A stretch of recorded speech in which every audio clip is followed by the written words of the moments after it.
beautiful people, and welcome back to the channel. How have you been, girl? How has your week been? How I've been going through it. No, but seriously, guys, thank you so much for tuning back into the channel. And today I have another cute little hairstyle for you guys, a little tutorial. And this will be on how to do knotless braids. Now, these are super big, jumbo knotless braids, but the technique is the same for smaller size knotless braids. And this one has a little bit of a twist because I did butterfly ends on my knotless braids to give it a bit of a, distressed look, kind of boho chic. She kind of cute, but not trying too hard to be cute.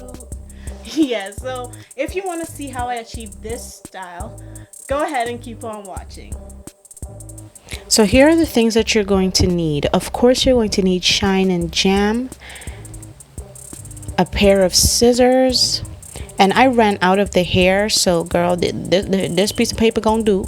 But you're gonna basically need any passion twist or water wave textured hair, and of course a detangling brush, a rat tail comb, and a setting foam or mousse to finish up the style. So I like to start by pre-parting my hair. As usual, it makes the process so much easier. So I have some triangular parts on the top, and at the side and the back I have some square parts because I got lazy, whatever. So as you can see, I pre-parted my entire head, and this makes the whole process super easy. You can just go in at one section at a time and everything's easy. So this is what the hair looks like. You're going to need essentially four pieces, sorry. So what you're going to go ahead and do is cut this hair, because I don't want my braids this long because this hair is super long. And as you can see, this end is really blunt, the end we just cut, while the other end is very tapered and natural looking. So in order to get this blunt end to look natural, we're going to hold both ends of the hair and tautly pull them, not too fast but slowly, just so that you can get that same tapering on both ends. And as you can see here, it's not all the way tapered, so you can hold it and just, pull a few strands of hair until it gets that look. So now with that piece of hair, you want to divide it into a small section and a medium section. Because remember, for knotless braids, we're going to need 4 pieces of hair. So you need 2 pieces that look like this one currently, and then the third piece, you're going to divide that in 2 to give you 4 pieces. So you can see we have 4 pieces, 1 large, 2 large, a medium, and a small. We're going to start braiding with the small, then the medium, and then go ahead with the 2 large sections. So I have some shine and jam on my fingers, and I'm going to go ahead and apply that to the base of my would-be knotless braid. Next, I'm going to go ahead and detangle that twist, and make sure as you detangle, you brush that shine and jam into your hair so it's nice and smooth at the base. Then we're going to go ahead and split that large section into 3 sections, as you would with a regular braid. So you see 1, 2, 3 sections. So we're going to go ahead and start our braid with our own hair. Just braid as you normally would, crossing twice. So 1 and 2. Now we're going to take that small piece of hair, the smallest section of hair, because we want the transition from our hair to the fake hair to be flawless. Okay, so drape that small piece of hair over your thumb and pointer finger, and then loop it in between the thumb and pointer of the hand that's grasping your braid. Now we're going to only braid one end of the hair at first, so make sure, like I said, you loop it in, and while one piece is hanging, you're going to go ahead and only braid one piece in first, cross twice, and then you loop in that piece that's hanging in the front. That's how you get the knotless look. I'm fumbling because I can't see, girl. I can't see. So I put that one section in, I crossed once, twice, Now I'm using that last piece and I draped it in. Now while you're still holding on to that, you're going to drape the other section in. So you put one end in, cross twice, drape the second end, and then add the next piece of hair. So remember, you draped it over your thumb and pointer, hook it between the thumb and pointer of the hand that's holding the hair, and with the one piece that's there, you cross twice, 1, 2, and then you drape that piece that's still hanging between the thumb and pointer again, and you cross again, 1 and 2. And you continue doing that process until you've added all the sections of hair that you wanted to be in there. Remember, drape over thumb and pointer, hook between thumb and pointer of the hand still holding the hair.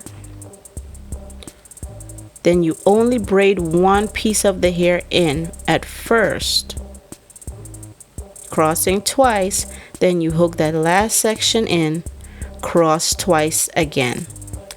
Now that has been my 4 sections of hair. So at this point, I'm going to continue to braid down the shaft of the hair as you usually would with your braid.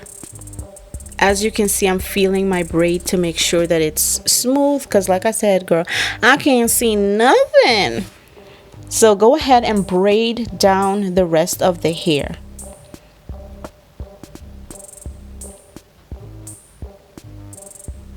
When you reach closer to the end of your hair, you want to go ahead and add some shine and jam.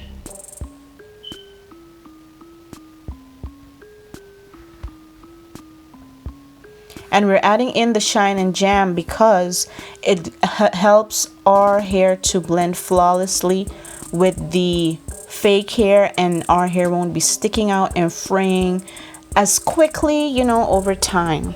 And it also helps the look to be neater and more put together. Even though the look we're going for is a little bit more on the messy side, we still want to keep our ends tucked away and neat.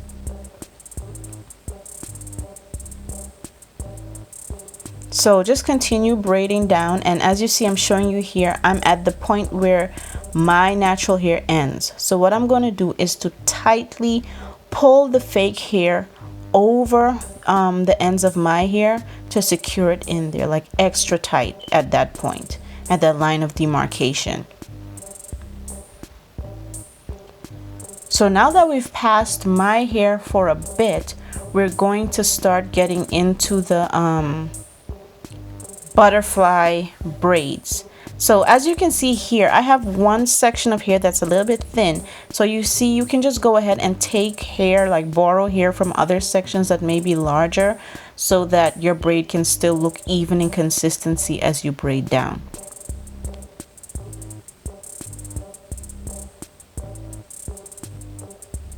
So now that you're here where everything is tight and you're well past where your hair stops, you can start pulling out the braid to create that butterfly look. So every time you cross, you can go ahead and pull and fray that braid a little bit, so it gives the illusion of that kind of butterfly winged look. Alternatively, if this is a bit too taxing and time consuming, you can go ahead and braid the hair down for a bit and then go ahead and fray all of those pieces after you've braided down for a little while.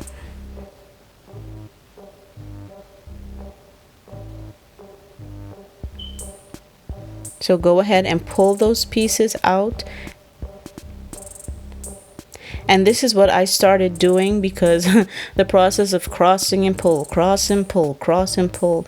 Girl, I was tired. I didn't have time for that. So you go ahead and braid down, but remember to braid down loosely so that the hair has room to pull. So when you're done with that and finished all the pulling and you have a little bit of hair left at the end, take one strand out and wrap it around and create a knot.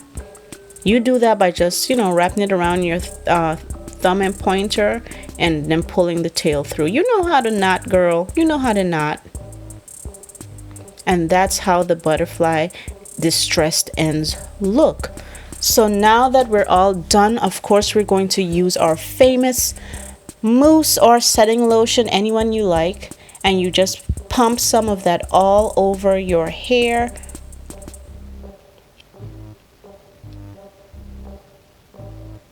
Making sure to like cover all the braids, because this will provide that mobility throughout this hair, because remember, we're not dipping it in hot water because of the butterflied ends, and it is a curlier type hair, so the mousse will like bring everything together and give it a little bit more movement. So remember to add that to the roots, the middle, the ends, girl, everywhere. Put that mousse everywhere and squeeze it in, especially on the ends, so that it can have a little bit of movement and be more fluid.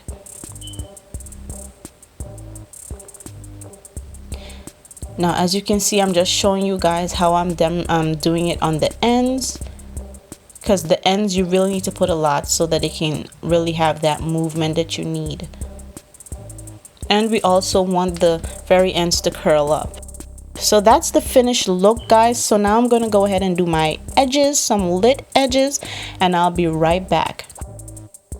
Okay guys, so I'm back and I have my little scarf on, so I'm just gonna do the final reveal of the look.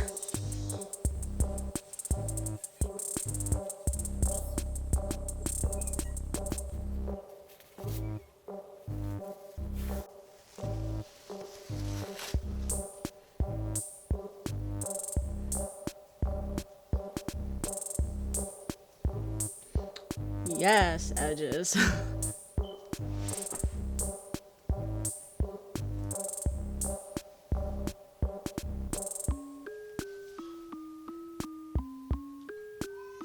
So this is the finished look, guys. Just something real quick and cute and a little bit out of the box.